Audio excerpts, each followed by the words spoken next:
بسم اللہ الرحمن الرحیم۔ السلام علیکم ورحمۃ اللہ وبرکاتہ۔ ان الحمد للہ نحمده ونستعینه ونستغفره ونستهدیه والصلاة والسلام على اشرف الانبیاء والمرسلین محمد وآلہ وصحبہ اجمعین، اما بعد۔ حاضرین و ناظرین، یہ درس نمبر 1446 ہے اور آج سورۃ الفرقان کی صرف 3 آیتوں کی تلاوت اور تشریح کی جائے گی۔ آیت نمبر 48، 49 اور 50، 48، 49 and 50۔ چلیے سب سے پہلے ہم 3 آیتوں کی تلاوت کرتے ہیں، لفظی ترجمے اور ترجمے کے بعد تشریح کرتے ہیں۔ اعوذ باللہ من الشیطان الرجیم، بسم اللہ الرحمن الرحیم۔ وهو الذی ارسل الرياح بشرا بین یدی رحمته وانزلنا من السماء ماء طهورا لنحیی به بلدة میتا ونسقيه مما خلقنا انعاما واناسیا کثیرا وَلَقَدْ صَرَّفْنَاهُ بَيْنَهُمْ لِيَذَّكَّرُوا فَأَبَى أَكْثَرُ النَّاسِ إِلَّا كُفُورًا۔ صدق اللہ العظیم۔ لفظی ترجمہ یوں ہے، وَهُوَ الَّذِي، اور وہی ہے اللہ جس نے ارسل الریاح، ہواؤں کو بھیجا، بشراً، خوشخبری دینے والی، بین یدی رحمتی، اپنی رحمت والی بارش سے پہلے، وَأَنزَلْنَا، اور ہم نے نازل کیا، من السماء، آسمان سے، ماءً، پانی، طہورا، پاک، لنحیی، تاکہ ہم زندہ کریں بھی اس کے ذریعے سے، بلدۃ میتا، مردہ شہر کو، ونسقیہ، تاکہ ہم پلائیں وہ پانی، مما، ان چیزوں میں سے جنہیں خلقنا، ہم نے پیدا کیا، انعاما، مویشیوں کو، واناسیا کثیرا، اور بہت سے انسانوں کو، وَلَقَدْ، اور البتہ تحقیق، صَرَّفْنَاهُ، ہم نے اس قرآن کو پھیر پھیر کر بیان کیا، بینہم، ان کے درمیان، لیذکروا، تاکہ وہ نصیحت حاصل کریں، فَأَبَى، پھر بھی انکار کیا، اکثر الناس، اکثر لوگوں نے، الا کفورا، مگر کفر کرنے سے انکار نہیں کیا۔ ترجمہ یوں ہے، اور وہی تو ہے جو اپنی رحمت کی بارش کے آگے ہواؤں کو خوشخبری بنا کر بھیجتا ہے، اور ہم آسمان سے پاک اور شفاف پانی برساتے ہیں تاکہ اس سے مردہ شہر یعنی مردہ شہر کو زندہ کر دیں، پھر ہم اسے بہت سے چوپایوں اور آدمیوں کو جو ہم نے پیدا کیے ہیں پلاتے ہیں، اور ہم نے اس قرآن کی آیتوں کو طرح طرح کے لوگوں میں بیان کیا تاکہ نصیحت پکڑیں، مگر بہت سے لوگوں نے انکار کے سوا قبول نہ کیا۔ ان 3 آیتوں میں 6 باتیں بتلائی گئی ہیں۔ پہلی بات، وہی تو ہے جو اپنی رحمت کی بارش کے آگے ہواؤں کو خوشخبری بنا کر بھیجتا ہے۔ دوسری بات، ہم آسمان سے پاک اور شفاف پانی برساتے ہیں۔ تیسری بات، تاکہ اس پانی سے مردہ شہر کو زندہ کر دیں۔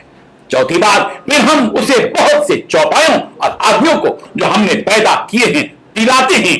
پانچویں بات، ہم نے اس قرآن کی آیتوں کو طرح طرح کے لوگوں میں بیان کیا تاکہ نصیحت پکڑے۔ چھٹی بات، مگر بہت سے لوگوں نے انکار کے سوا قبول نہ کیا۔ بزرگان محترم، سایہ، سورج، رات، نیند اور دن، ان ساری چیزوں کے تذکرے کے بعد اللہ تبارک و تعالی نے یہاں بارش جیسی رحمت کا تذکرہ کیا کہ اس بارش سے پہلے اللہ تبارک و تعالی کس طرح بارش کی خوشخبری دینے والی ہوائیں بھیجتے ہیں۔ وَهُوَ الَّذِي أَرْسَلَ الرِّيَاحَ بُشْرًا بَيْنَ يَدَيْ رَحْمَتِهِ، وہی تو ہے اللہ جو اپنی رحمت کی بارش سے پہلے ہواؤں کو خوشخبری بنا کر بھیجتا ہے۔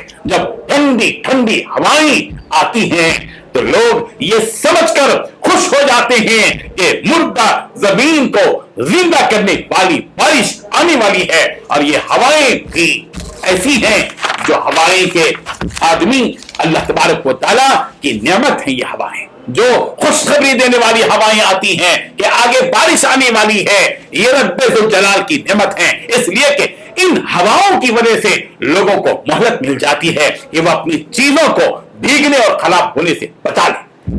دیہاتوں میں آپ جائیں تو آپ کو پتہ چلتا ہے کہ لوگ کس طریقے سے جوار ہو، گیہوں ہو، دھان ہو، چاول، سب چیزیں پھیلا دیتے ہیں سوکھنے کے لیے، اور جب بارش آنے کا اندازہ ان کو ہوتا ہے، ٹھنڈی ہواؤں کو دیکھتے ہیں تو اس کو سمیٹ کر رکھتے ہیں تاکہ وہ بھیگ کر خراب نہ ہو جائیں۔ یہ بھی رب ذوالجلال کی نعمت ہے کہ اس نے بارش بھیجنے سے پہلے ٹھنڈی ہوائیں بھیجی تاکہ لوگوں کو مہلت مل جائے کہ وہ اپنی اپنی چیزوں کو محفوظ کر لیں۔ جو بارش اللہ تبارک و تعالیٰ ان بادلوں سے اتارتے ہیں، اس بارش کے پانی سے ایک فائدہ تو یہ ہوتا ہے کہ اس سے پاکیزگی نصیب ہوتی ہے۔ تیز بارش جب ہوتی ہے تو نالوں وغیرہ کی گندگی بہہ جاتی ہے، ندیوں اور نہروں میں پانی جمع ہو جاتا ہے، تالابوں میں پانی جمع ہو جاتا ہے، جس سے لوگ وضو بھی کرتے ہیں، غسل بھی کرتے ہیں، اپنے بدن کا میل کچیل دور کرتے ہیں۔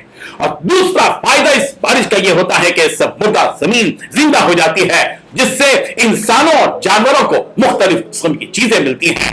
انسان غلہ استعمال کرتا ہے، میوے استعمال کرتا ہے، پھل پھلاریاں استعمال کرتا ہے، ترکاریاں استعمال کرتا ہے، اور اس سے جانوروں کا بھی فائدہ ہوتا ہے کہ جب زمین زندہ ہوتی ہے اور اس میں گھاس اگتی ہے تو جانور بھی اس سے کھاتے ہیں۔ اور تیسرا فائدہ یہ ہوتا ہے کہ اس بارش کے پانی سے انسانوں اور چوپایوں وغیرہ کو پینے کے لیے پانی میسر آتا ہے اور ان کی پیاس بجھ جاتی ہے۔ اللہ تعالیٰ نے بارش کے اس پانی کو مان طہورا کہا، اس لیے کہ پانی ہی وہ چیز ہے جس کے ذریعے آدمی پاکیزگی حاصل کرتا ہے۔ پانی سے جب آدمی کوئی پاکیزگی حاصل کرتا ہے تو اطمینان سے اس کو پاکی حاصل ہوتی ہے، ہر قسم کی گندگی سے پاکی کے لیے پانی ہی کا استعمال ہوتا ہے۔ پانی وہ نعمت ہے جس سے پاکیزگی اور طہارت حاصل ہوتی ہے۔ بارش کا تذکرہ قرآن مجید کی متعدد آیات میں موجود ہے۔ سورۃ البقرہ کی آیت نمبر 164 164 میں بھی وَمَا أَنزَلَ اللَّهُ مِنَ السَّمَاءِ مِن مَاءٍ فَأَحْيَا بِهِ الْأَرْضَ بَعْدَ مَوْتِهَا، جو کچھ کہ اللہ نے آسمان سے پانی اتارا اور اس پانی سے زمین کو زندہ کر دیا، اس سے اس کے مردہ ہو جانے کے بعد، اور بارش سے پہلے ہواؤں کے بھیجے جانے کا تذکرہ بھی متعدد مقامات پر موجود ہے۔ سورۃ الاعراف کی آیت نمبر 57 میں ہے وَهُوَ الَّذِي يُرْسِلُ الرِّيَاحَ بُشْرًا بَيْنَ يَدَيْ رَحْمَتِهِ، وہی ہے وہ اللہ جو بھیجتا ہے ہواؤں کو اپنی رحمت سے پہلے خوشخبری بنا کر۔ سورہ فاطر کی آیت نمبر 9 میں بھی ہواؤں کا تذکرہ ہے وَاللَّهُ الَّذِي أَرْسَلَ الرِّيَاحَ، وہی اللہ ہی ہے جو ہواؤں کو بھیجتا ہے۔